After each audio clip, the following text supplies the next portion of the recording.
Beaucoup de livres en Chine sont interdits en raison de leur nature politique et idéologique. Avant et pendant le 18e congrès du parti, cette interdiction était encore plus stricte. Pendant que la vente de ces livres était empêchée en Chine continentale, elle a trouvé un marché prospère à Hong Kong. NTD s'est entretenu avec le propriétaire d'une librairie qui a vu affluer les clients de la Chine continentale.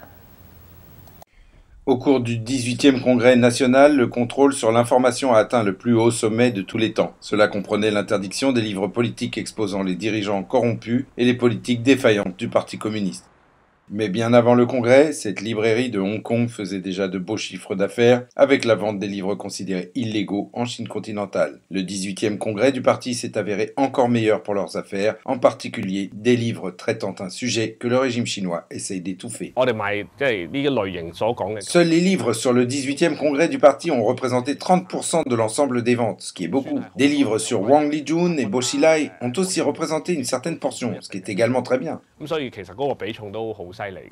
Environ 95% des clients de cette librairie sont des touristes venant de Chine continentale. Le propriétaire dit que certains d'entre eux ne sont pas des touristes ordinaires, mais des fonctionnaires qui tentent d'apprendre des informations qu'ils ne peuvent pas avoir chez eux.